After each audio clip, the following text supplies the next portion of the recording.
और सीधे आपको लिए चल रहे हैं। भारतीय जनता पार्टी इस वक्त प्रेस कॉन्फ्रेंस कर रही है। ऑब्लिक घमंडिया गठबंधन की घटक दल तमिलनाडु के डीएमके के मंत्री उदयनिधि जो स्टालिन जी के बेटे हैं, उनका जो एक बयान आया है उससे ये मोहब्बत के दुकानदार का असली किरदार अब पूरी तरह उजागर हो गया है। क्योंकि हम ये कह रहे हैं कि ये कोई आइसोलेशन में दिया गया बयान नहीं है। This is not an statement given in isolation, but it is having a complete consequential sequence.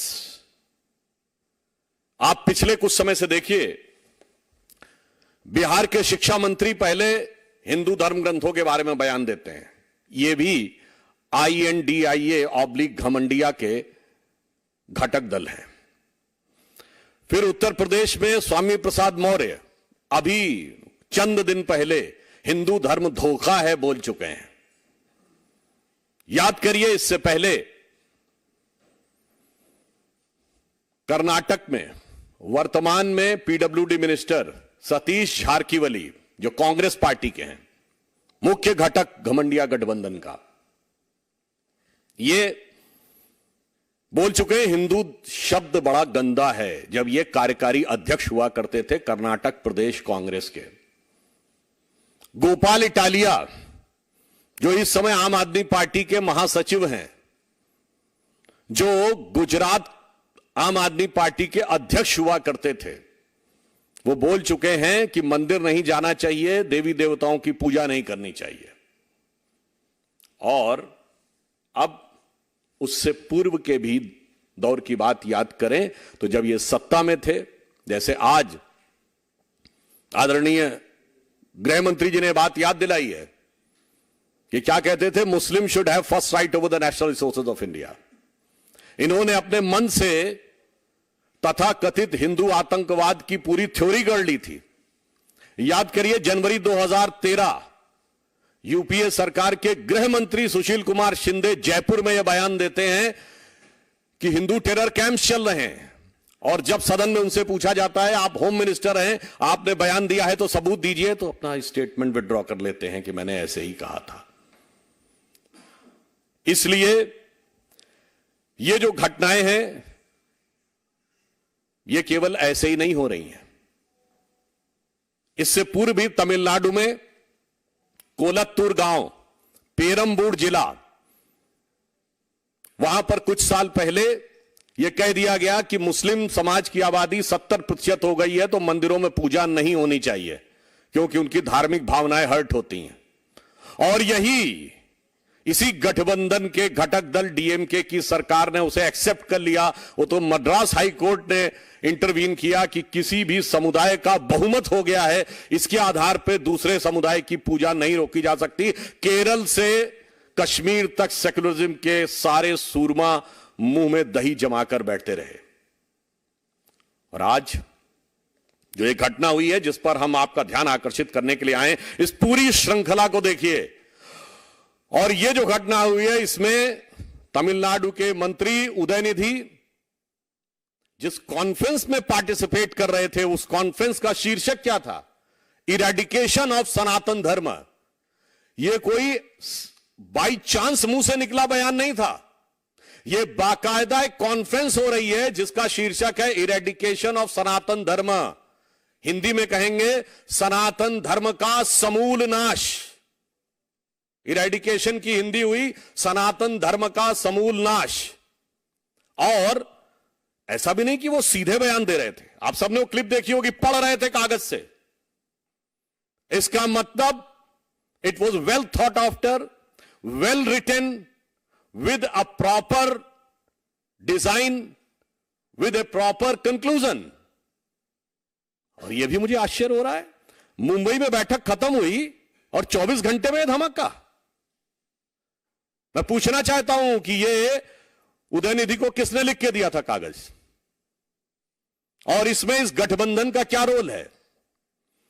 Mumbai में आपकी बैठक खत्म होती है और 24 घंटे के अंदर आप ये बोल देते हैं कौन सी योजना बनाई थी आपने। और जब आप किसी समुदाय, किसी संस्कृति के समूल नाश की बात करते हैं तो मैं कहना चाहूंगा unequivocally and technically it is the case of hate speech, and we are not having any ray of hope from any government of this INDIA/Ghamandiya Gathbandhan. So I would like to remind that the Honorable Supreme Court of India has given an observation that they will take a suo motu cognizance of any hate speech. So I hope that the Honorable Supreme Court will be keeping an eye and will be having the strict vigil and will take appropriate step on this utterly unequivocal, damaging, violence-provoking hate speech, because it is not only insult, it is saying eradication, means to finish. और मैं ये अभी कहना चाहता हूं कि कई बार कहा जाता है कि we want to digress the issue. I would like to remind to Mr. Rahul Gandhi that during his so-called Bharat Jodo Yatra, when he was passing through Tamil Nadu, he has taken in his yatra Mr. George Punia, who has openly said that he wears the shoes because he considered the land of Bharat Mata apavitra, and he doesn't want his feet to be touched on this holy land. ये दुकानदार का असली किरदार है। ये मोहब्बत के नाम का हो रहा वोट का असली व्यापार है। और जब डाइग्रेस द इशू की बात करते हैं तो मैं ये भी याद दिलाना चाहता हूं, ये आरोप लगाते हैं कि हम लोग हिंदुत्व की राजनीति करते हैं। मैं याद दिलाना चाहता हूं, जब हम प्रधानमंत्री श्री नरेंद्र मोदी जी के नेतृत्व में जिसके ऊपर ये आरोप लगाते हैं, आज मैं पूछना चाहता हूं इस गठबंधन से, we are having the growth rate of 1.8%, which is highest among all the major economies of the world. मैं पूछना चाहता हूं, ये तथाकथित जो कहते हैं हम विकास की बात कर रहे हैं, इनके दौरे हुकूमत में एक साल बताएं जब पूरे विश्व में सबसे ज्यादा ग्रोथ रेट भारत की हुई हो। नहीं है। ये बताइए, हमारी जब जब सरकार रही है, ग्रोथ रेट महंगाई की दर से ऊपर रही है। इनकी जब जब सरकार रही है, महंगाई की दर ग्रोथ रेट से ऊपर रही है। अरे इनके जमाने में तो वो मजाक उड़ता था, आप सबको याद होगा, इंडिया की ग्रोथ रेट क्या रहती थी? 1.82%. And those who remember in 1980s it was reduced कि भारत तो 2% से ऊपर जा ही नहीं पाएगा, because it is a Hindu rate of growth. That was 2%.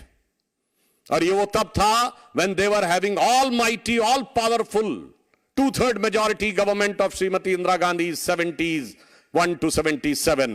Then another 2/3 majority government of Srimati Indira Gandhi 81 to 84. Then an all-time highest majority government of Rajiv Gandhi 84 to 89. 2% growth rate. हमारी government आई है, I can say this 7.8% growth rate in the worst possible situation in the world today. तो आप सुन रहे थे Sudhanshu Trivedi press conference करके कांग्रेस पर और विपक्ष पर निशाना साध रहे थे। जी न्यूज़।